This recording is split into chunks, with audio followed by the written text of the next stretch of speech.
The sky above the burned-out colony was dark. Not because it was night, but because the clouds were thick with smoke. Fire still cracked in distant ruins. A battle had happened here. And now, only silence remained. Syra lay in the mud, her legs motionless beneath her. Her arms shook as she tried to move, but nothing below her waist obeyed her. The ground was cold. Her body hurt. Her pride hurt more. She wasn't dead yet. She wasn't alive either, not really. Around her, the others had already left.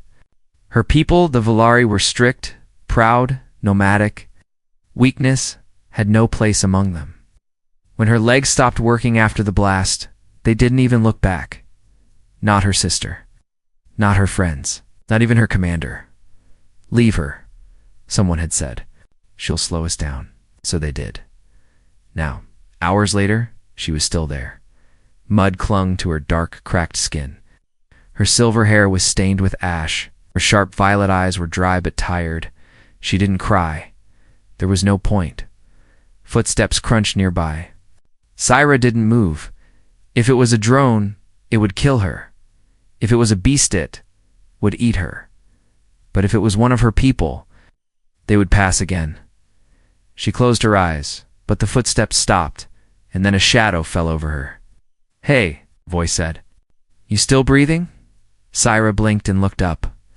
A tall human soldier stood above her, holding a worn-out rifle and wearing a cracked combat suit.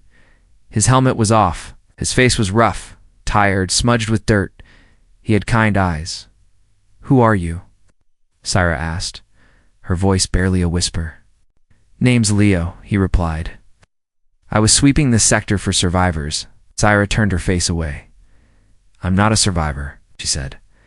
Leo knelt beside her. "Well," he muttered, "you're still alive? That counts for something." She looked at him again. Her voice shook, bitter. "My people left me." "My legs don't work." Leo nodded once, understanding.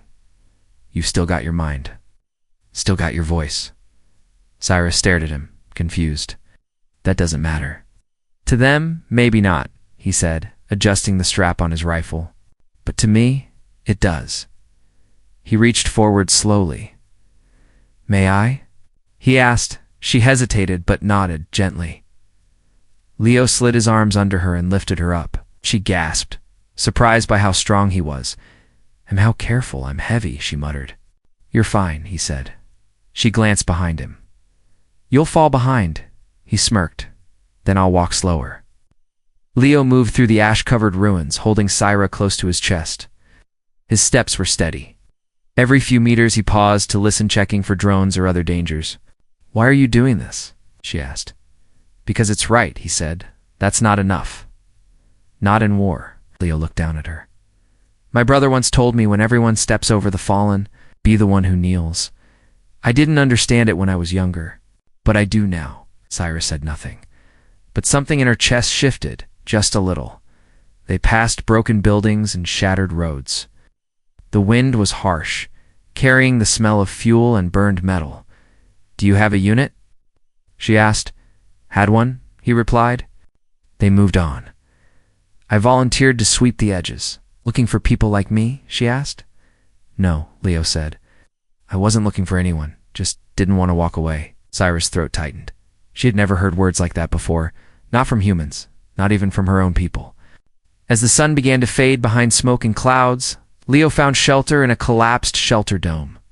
Half the ceiling was gone, but it was better than nothing. He laid Syra down on a slab of metal and wrapped his jacket around her. Then he sat down, leaning back against a wall. Syra looked at him. "You don't know me? I'm just some broken alien girl." Leo shrugged. "And I'm just a tired human soldier."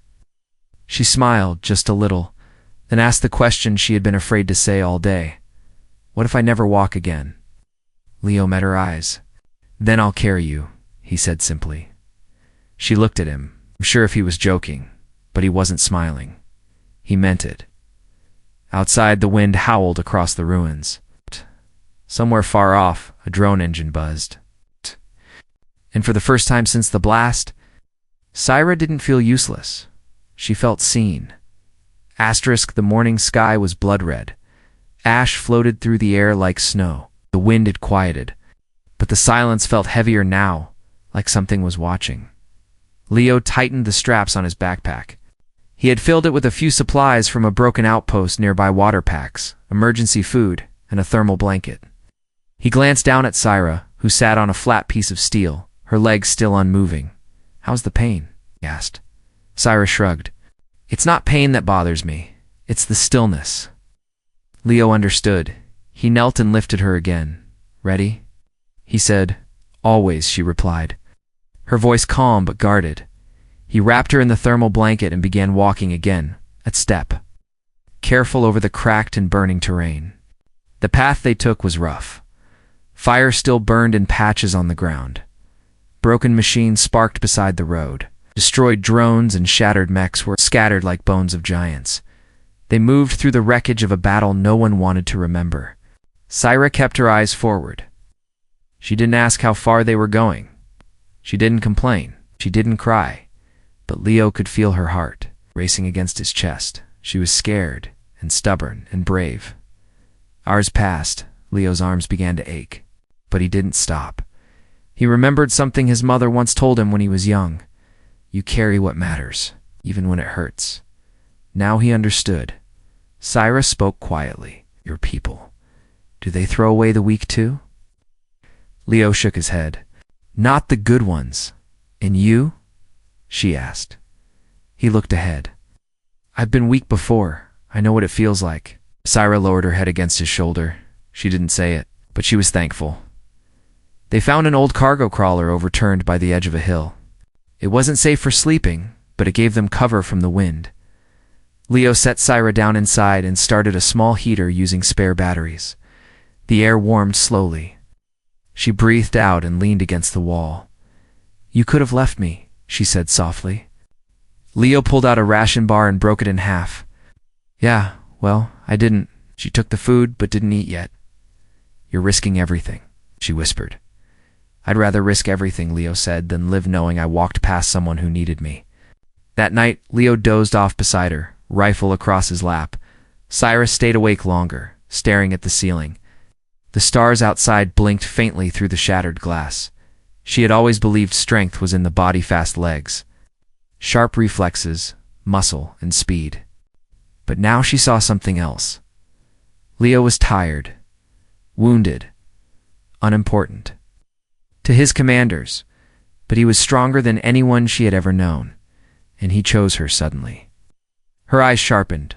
A soft red light blinked on the wall of the crawler. It wasn't Leo's equipment. It was a tracker motion dash sensitive, and it was active. Leo, she whispered urgently. Leo, wake up. He sat up fast, his hand gripping the rifle. What is it? There's a beacon. Someone's tracking us. Leo scanned the wall, found the small red dot, and cursed under his breath. That's military tech, he muttered. Not a drone. Smarter than that. Could it be your people? She asked. He shook his head. No, they'd use a green signal. This is private. Bounty hunter, maybe? Or a scavenger crew. Syra's hands clenched her blanket. They'll take me. They'll try, Leo said. But they won't succeed. They had no time to run. Not fast enough. Leo studied the crawler's controls, still partially functional. He saw an idea forming. I need your help, he said. Syra blinked. I can't move. Don't need your legs, he said. Just your mind. Together, they worked quickly. Leo pulled out exposed wires. Syra guided his hands. That wire goes to the ignition spark. If we overcharge it, we can cause a small explosion. Will it take them out? Maybe blind them? We'll have a few seconds. By dawn, they were ready. Syra was hidden under metal panels. Leo stood near the edge of the wreckage, holding his rifle low. A shadow moved behind the hill. Then another. Then the quiet sound of boots on metal. 2 figures approached wearing scavenger gear, light armor, and dark helmets. One pointed. That's the one. The paralyzed alien girl, she's got value. The other laughed. What about the human? Dead weight. Leo didn't wait. He kicked the wire. A blinding burst of light and sound filled the crawler. The scavengers fell back, shouting. Leo rolled and fired, hitting one in the shoulder. The other dropped smoke and ran. The trap worked. Syra pushed herself up with her arms. Are you okay? Leo nodded, catching his breath. I'll be back. She looked at him. Then we'll be ready. The smoke cleared slowly. The scavenger who had taken a shot to the shoulder was gone, dragged away by his partner. Only a streak of blood and a scorched glove remained behind. Leo stayed low, rifle ready, eyes sweeping the edges of the burned out. Crawler shell, no movement. But that didn't mean they were safe. They weren't amateurs, he said quietly. That gear was military grade, someone sent them. Syra lay still, propped against the metal wall. Not just scavengers? Leo shook his head. Someone knew exactly where we were. That beacon you found. It wasn't just a tracker. It was a signal flare. Her violet eyes narrowed. Then someone wants me alive. Or wants you captured. Leo began dismantling parts from the crawler's damaged control board. Syra watched as he worked, silent at first, then asked, Why would someone track me? He paused. You know better than me? Syra didn't answer right away. She looked out the broken window, where distant ash clouds rolled like waves. There's something I never told you, she finally said, about why my people truly left me. Leo waited, not pushing her. Syra took a breath. I was part of the Ulari bridge team. Diplomats, engineers, translators, we worked with Human Command during the early days of the peace treaty. Leo blinked. So you were important. I was. Useful, she said bitterly, until I wasn't. She touched her paralyzed legs gently. A missile hit the cum tower. I saved 2 humans before it collapsed, but I got caught under steel beams. They told me I was brave. Then they left. Leo's fists clenched. Syra's voice turned colder. Problem was, I knew too much. About human Ulari experiments. About failed joint missions. About buried war crimes. Leaving me wasn't just about weakness. It was about silencing a witness. Leo sat beside her. So if someone finds you alive, they lose control of the truth. He looked at the broken tracker again, understanding now. They don't want to rescue you, they want to erase you. They needed to disappear fast. Fast Leo knew the area better. Now he pulled up a burned-out map of nearby escape tunnels once. Used by resistance fighters, they led toward a crashed Ulari supply craft. Think you can guide me through their interface? He asked her. Syra gave a faint smirk. If you can carry me, I can unlock any system they left behind. He grinned. Deal. That night, they moved quietly. Leo carried her across scorched fields, using the broken terrain to stay hidden. Syra whispered directions into his ear, reading signs only a trained Ulari engineer would notice, symbols etched into walls, energy. Remnants glowing faintly in UV light. This way, she said softly. As they entered a tunnel beneath an old outpost, the air was cold. The walls pulsed with the faint hum of dormant tech. Halfway down the tunnel, Syra stopped him. Wait, what is it? She pointed to the ceiling. Motion sensor old, almost dead, but still humming faintly. I'll disable it, she said. What? Put me down. Gently, Leo set her against the wall. She pulled a thin metal tool from her belt, something she had salvaged from the crawler, and flicked it open with practiced fingers. She reached up, hand steady, and slid the tool into the sensor's panel. A soft click, then silence. It's down. Shh, she whispered. Leo looked at her with admiration. You? Sure you don't want to trade places? Syra smirked. What? You'd trip on your own boots. They reached the crash site by dawn. The Ulari supply ship was torn open at the side, but the core remained intact. Syra's fingers twitched with purpose as Leo lowered her into the cockpit. This was my ship, she said, voice suddenly low. I built its cum relays. Before the blast, she touched the console like it was a long-lost friend. Then her hands moved fast, typing commands. Rerouting power, bypassing dead security locks. Leo stood behind her, watching in awe. You really are something, he said. I was, she replied. I could be again. But just as power flickered to life, a faint alarm buzzed.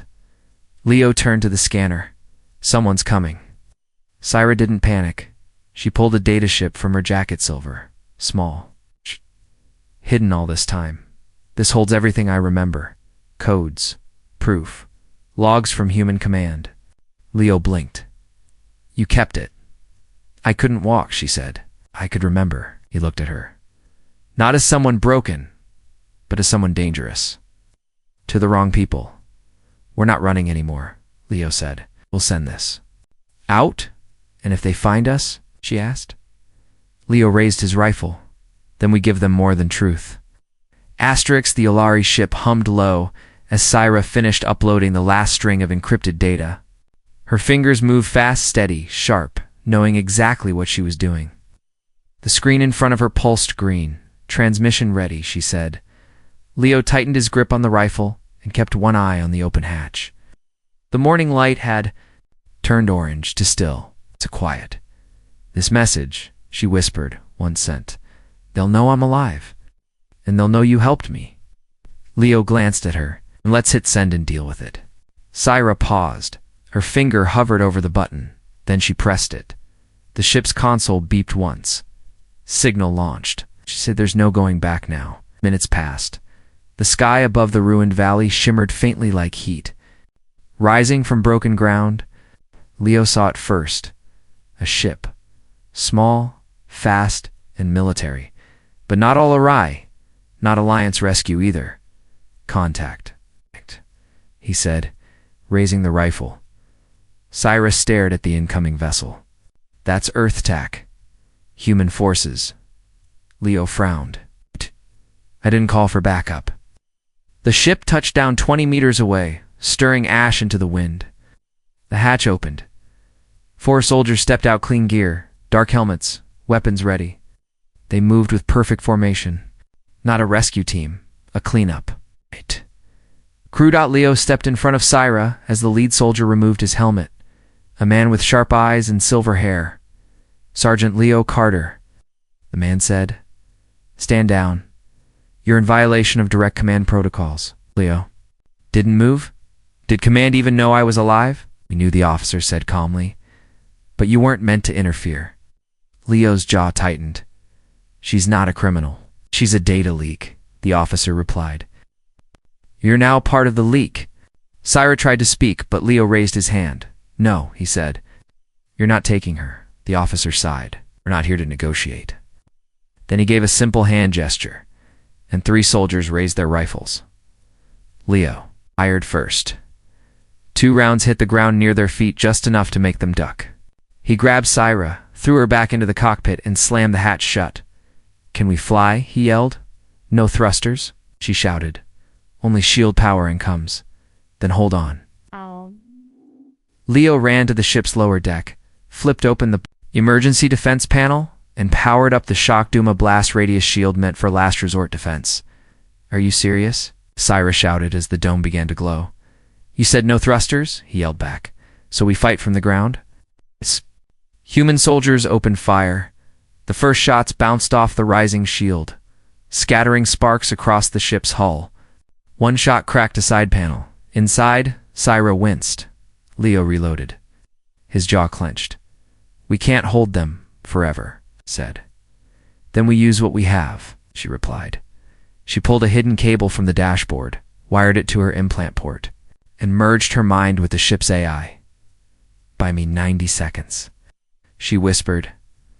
Leo nodded once, then ran to the rear hatch, opened it just enough, and returned fire with short, accurate bursts. He moved like someone who had done this before, not to kill but to protect. Inside her mind, Syra raced through systems. She hijacked the targeting scanners, linked a feedback loop to the soldiers' helmets, crossed security firewalls built by humans. She saw old files flash before her war orders. Broken promises, missions gone dark. Then she saw her own name, tagged as subject removed. Status, non-essential. Witness level, critical.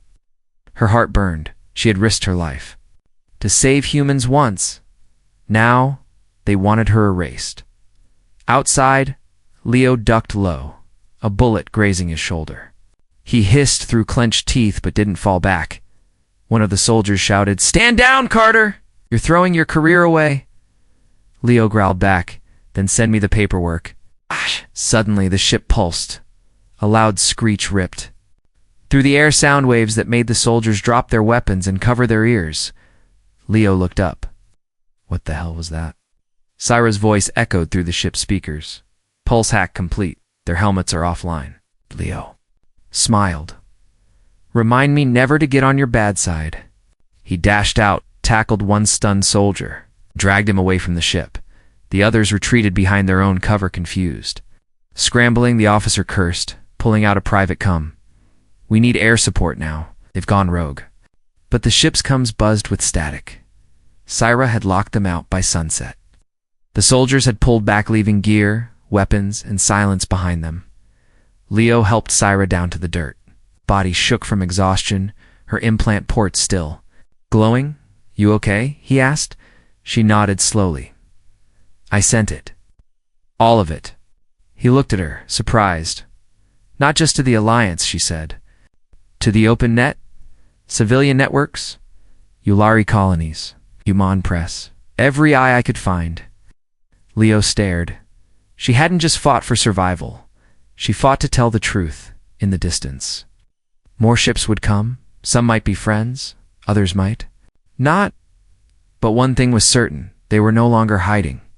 And no one was supposed to come. But they came anyway. Now they would face the consequences. Snow had begun to fall. The ruins behind them still smoldered from the fight. But Leo and Syra didn't look back. They had to vanish again before someone else came looking. Syra clung to his chest as he carried her across the frost-covered rocks. Her skin was pale, lips trembling from cold. Her voice was quiet, but steady. "There's a shelter under the northern ridge," she said, "hidden before the war. Only a few Yulari engineers knew about it." Leo adjusted his grip, careful not to jostle her. "You sure it's still there?" "No," she replied, "but it's our best chance." The hike was long. Leo's boots cracked ice as he climbed. One hand gripping a frozen ridge, the other arm wrapped tightly around Syra. The air grew thinner, colder. His breath turned white. But he didn't stop. Syra watched his face the whole time. Even with blood dried on his sleeve and a limp in his step, he didn't complain. She whispered, "Why do you keep carrying me?" Leo didn't look at her, because no one else ever did. By nightfall, they reached a rock wall covered in snow. Syra pointed to a crooked symbol scratched into stone. "Here," she said, her voice weak from cold. "Use your blade. There's a sensor under it." Leo pulled his combat knife and chipped away at the frozen surface. Minutes passed. Finally, he hit metal. A soft click echoed beneath the snow. Then the ground trembled. The rock shifted just a little, then slid open, revealing a narrow stairwell that led into darkness. They stepped inside. The air inside was warm. Old vents hummed softly, pulling in frozen air and heating it through buried geothermal coils. Leo stepped into the main chamber, dusty, ancient, but still alive. The lights flickered on, one by one. The shelter was small, barely enough for 5 people, but it had beds, water, food capsules, and one working console. Leo laid Syra down. On a padded bench, she let out a long breath. "I didn't think it would still be here," she whispered. "You sound surprised." "I designed it," she said. "But I was told it would be dismantled after the war." Leo raised an eyebrow. "Guess someone lied." She smiled faintly. "That happens a lot." He cleaned the cut on her shoulder with warm water. She winced, but didn't pull away. "You've done this before?" she asked. "Too many times," he said. "But never for someone like you." Her eyes searched his face. "What does that mean?" "It means," he paused, "you're not just someone I saved. You're someone I believe in." For a long moment, she didn't say anything. Then she whispered, "I used to believe in people too. Before they left me." Leo looked into her eyes. "They didn't see your worth." "It was easy to forget once I couldn't run," she said. He shook his head. "Not to me." That night, they sat near the heating vent. Syra sipped warm broth from a survival cup. Her hand still shook slightly. Leo opened an old mission journal from the shelter's terminal. Inside were logs human resistance. Look. At this, he said, reading, "This place was used to hide hybrid research data during the early Alliance trials." Syra froze. Hybrid. Leo nodded. Medical fusion. Tech from both sides. They were trying to build shared biology. Shared. Weapons. Her eyes darkened. I thought that project was buried. He looked at her carefully. What do you know? She set the cup down. I was part of it, she said. Before I was injured, Leo leaned closer. I was chosen because of my genetic makeup. I could interface with both human tech and Yulari systems. They wanted to turn me into a living bridge. Leo's voice dropped. So your accident. It wasn't an accident, she said. They tested too far. My nerves collapsed. They called me a failure. Leo stared, stunned. And then they left you behind, said. Syra nodded. Now I know why they're hunting you, he whispered. You're not just a witness. You're proof their weapon could have worked. Silence fell between them. Then Syra asked, Do you regret finding me? Leo didn't answer with words. He moved closer, gently placing a hand over hers. No, he said. Not even for a second. Suddenly the shelter's console beeped. Incoming message, Leo. Rushed over. Syra watched the screen. The message was simple. There. Coming. No name, no signature. Just that. Leo turned to her. How many know about this place? She looked pale. Only 3 people, and one of them is dead. Leo picked up his rifle again. Then we've got less time than I thought. Syra sat up straighter, pain forgotten. Then we fight. Asterisk, snowstorm. It came faster than the satellites predicted, thick, blinding, angry. The wind howled across the ridge, drowning even the quiet hum of the hidden shelter beneath it. But above the surface, footsteps still approached. 6 shadows, all armored, all armed, all human. They weren't here for rescue. They were here to clean up. What the command called unfinished business? Underground, Leo and Syra prepared for war. The small bunker was sealed, but not strong enough to hold out forever. The power core buzzed as Leo attached an old defense coil to the entrance panel. Won't stop a full breach, he muttered, but it'll buy us 10 seconds. Syra sat up straighter, her face pale, but her eyes sharp. That's enough time, if I'm ready. Leo turned to her. You sure about this? She nodded. There's a backup uplink console in the northern tunnel. I can hardwire the rest of the files and launch the final packet. Everything they tried to hide, you'll be exposed, Leo warned. I'll find you first. Good, she said. Let them. And the storm covered all sound. The soldiers found the hidden hatch, under ice and stone. Their leader raised one gloved hand.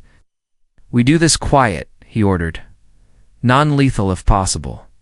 But the girl must not leave alive. Inside, Leo's motion sensors blinked red. He knelt next to Syra, pressed something into her hand. She looked down, a small black trigger with a blinking light. What is this? She asked. He smiled. Insurance? Then he helped her to the tunnel entrance and kissed her forehead without saying another word. The door above exploded inward. Snow, light, and gunfire burst through at once. Leo rolled sideways, firing at the shadows. One dropped. Another returned fire. Sparks lit the small room. Leo ducked, slammed a backup shield switch, and shouted into the speaker, Go. Now, Syra pushed herself down the tunnel, dragging her legs with her arms, ignoring the pain. Behind her, sparks flashed. Leo's voice roared through the speaker again. Keep going. She reached the old uplink. Dust covered the panel, but her fingers moved like lightning. Power dash connected, file dash loaded, upload dash begun, time left 32 seconds. Then, boots hit the ground behind her. She turned. 2 soldiers, weapons raised. One of them paused. That's her. The hybrid interface. Cyrus. Hands hovered over the console. If you shoot me, the file won't finish uploading. They hesitated. She smiled faintly. You don't know if I'm bluffing. Back in the shelter, Leo lay behind a flipped table, one arm bleeding, the other gripping a smoke grenade. He pulled the pin through it, then ran, not to escape, to draw them away. He slammed into the nearest soldier, took them both crashing into the CUM panel. Alarms blared in the uplink tunnel. Syra's console blinked. Upload complete. Then, silence. She looked up the soldiers. Still stood there, but something was different. Their CUMs buzzed. One of them stepped back, staring at his wrist screen. What is it? His partner asked. It's gone public. All of it. What? She leaked the files to everyone. Civilian net, news feeds, planetary AI cores. Commands exposed. At above ground. Orbiting satellites lit up with new signals. Across colonies. Data burst through firewalls. Syra storied her betrayal. Her. Sacrifice the experiments. The cover dash up. Everything. Suddenly. A low rumble shook the ridge. New ships broke through the snow. Clouds sleek. Dark blue Yulari transporters. Emergency beacons. Flashed on their wings, they weren't enemies. They were responding to Syra's call in the shelter. Leo collapsed behind a crate, blood soaking his sleeve. His eyes were half closed when the last soldier aimed a rifle at him. Then, sharp zapdont. The soldier dropped. Leo blinked. A Yulari female stood behind the fallen man. Weapon still smoking. Where is she? The Yulari asked. Leo coughed. Tunnel, North Tunnel. Minutes later, Syra was pulled from the uplink by her own people. But she didn't cry. She didn't cheer. She asked only one thing. Is he alive? They found Leo barely breathing. Yulari medics rushed him to the transport. Syra stayed by his side. Gripping his hand, he opened his eyes just enough to whisper, "Told you I'd carry you through." She smiled. This time, it was her turn to carry him. The medbay lights were soft. Leo's chest rose slowly, rhythm steady, breath quiet under the pale blue healing sheet. Tubes ran from his arm to a machine humming with Yulari tech. For the first time in days, his pain wasn't in the body, was in the waiting. Syra sat beside him. Her legs still didn't move, but her hands were alive, gripping his. Her name was on everyone's lips now. Syra of the interface. YRA, the forgotten. SYRA, the truth teller. But sitting there, she didn't feel like any of those titles. She felt like a girl who had once been thrown away and was still learning how to be seen again, across the galaxy. News poured through every screen. The experiments, the betrayal, the soldier who chose truth over silence, the Yulari, the girl who leaked. Forbidden files, not for power, but for justice. And one image traveled faster than all others. Syra holding Leo's hand in the snow as medical crews rushed in around them. He woke on the third day, eyes heavy, voice cracked. What happened? He asked. You almost died, she said softly. He smiled weakly. Figus, first time I pick a fight worth having. Syra didn't cry, but her fingers didn't let go either. You were the first to stand for me, she said. And now, Galaxy is standing too. Inside the medical center, people gathered, not in protest, not in anger, but in respect. Humans and Yulari, side by side, holding up signs, wearing badges with Syra's symbol half-star, half-flame. Leo watched it all from the window. You're famous, he said. No, she whispered. We're heard. Yulari ambassador came that evening. He bowed low to Syra, on behalf of the Yulari High Circle, he said, we offer full restoration of your name, your honor, and your place. She stared at him, then glanced at Leo. I don't want a place, she said. I want a path. The ambassador nodded slowly. Then we offer you both. Syra looked down at her still legs. I can't walk, she said, but you move the stars, he replied. And that's what matters. Later, Leo was cleared to leave.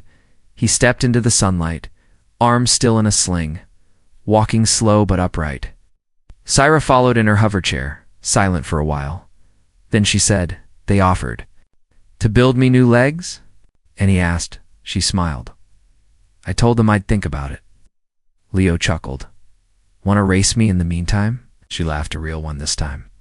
They didn't go back to the war. They didn't disappear either. Instead, they chose a quieter world. A dusty one with low skies and slow mornings. Leo worked with local defense, helping train young officers who didn't want to repeat the past. Syra taught code and ethics too.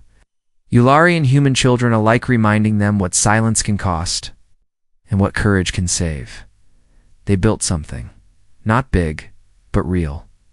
One night, under the stars, Leo looked up and said, "You remember the first time I found you?" "In the rubble," she said. He nodded. "You asked me why I carried you?" "I remember, well," he said. "I've figured it out." She waited. "Because when I looked at you, I saw someone worth saving. It's not just for what you were, but for what we could be." Syra didn't answer right away. Then she wheeled closer and took his hand. "You didn't just carry me," she said. "You made me stand." From that day on, her name meant something different. Not Syra, the interface. Not Syra, the experiment. Just us. Why? The one who wasn't forgotten, and the soldier who stood by her. Liatha, one who reminded the galaxy that some things are worth staying for.